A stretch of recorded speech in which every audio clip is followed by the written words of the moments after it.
High দর্শক বন্ধুরা, আপনারা দেখতে পাচ্ছেন স্ক্রিনে একটা ছবি। বাংলাদেশ সমাজে এখন বর্তমানে ট্রেন্ডিং এ চলতেছে, ভাইরাল বললেই চলে।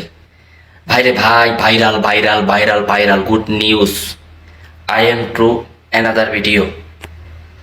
দর্শক বন্ধুরা, আপনাদের মাঝে বলতে চাই, কে কে ভাইরাল হইতে চান আপনারা এই হুজুরের মতন অবলম্বন করতে পারেন। যদি এই হুজুরের মতন আপনি যদি অবলম্বন করতে পারেন, আপনি হয়েছেন বাংলাদেশের ভাইরাল সুপারস্টার। আপনি কি চান ভাইরাল হইতে? যদি ভাইরাল হইতে চান, আমার ভিডিও কমেন্ট বক্সে বলেন, আমি আপনাকে ভাইরাল করে দেব। যে কোনো ভাবে হোক না কেন আপনাকে ভাইরাল করে দেবো আমি। তো দর্শক বন্ধুরা, আমি এটি বলতে চাই, আপনারা সবাই তাকে বয়কট করেন, নাহলে তাকে হেদায়েতের জন্য দোয়া করেন। সে যেন হেদায়েত হয়ে যায়। অলরেডি সে বলে ফেলেছে যে আমি মাপ চাই, আমি যে ভুল উপকর্ম করছি আমি তার জন্য ক্ষমা প্রার্থী। সে যে উপকাজটি করছে উপকর্ম, তো এই কাজের জন্য সে ক্ষমা চাইতেছে আপনাদের মাঝে। তো আমি জানি না দর্শক আপনারা কিভাবে তাকে দেখবেন। বর্তমানে সে কিন্তু হুজুর ছিল, বক্তা, ওয়াজ করতো, ওয়াজের থেকে এখন ওয়াজের ময়দান ছেড়ে ভালো লাগে না, টিকটকে ঢুকেছে।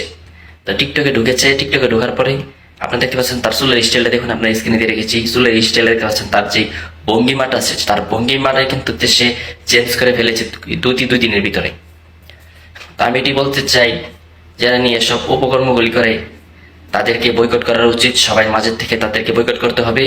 তাদেরকে বয়কট করে যেমন ওয়াজে যেমন না ঢুকতে পারে, এইভাবে ওর শৃঙ্খলা ভাবে আরো বক্তার ইজ্জত নষ্ট করে এভাবে যেমন ওয়াজ না করতে পারে, তাদেরকে বয়কট করতে হবে। নাহলে তাদেরকে মাপ চাইতে হবে।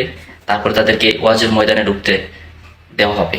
এর আগে যেন তারা যেন ওয়াজের ময়দানে ঢুকতে না পারে, সবাই এটা করবেন। যেন ক্ষমা চাই, তার ক্ষমাটা দেখে যেমন আর মানুষ সচেতন হয়ে যায়, সামনে যেমন এগুলা রাস্তা যেমন বেছে না নিতে পারে। তা আমি এটাই চাই। সবাই অবশ্যই কমেন্ট করে জানাবেন, আপনাদের মতামত অবশ্যই কমেন্ট করে জানাবেন।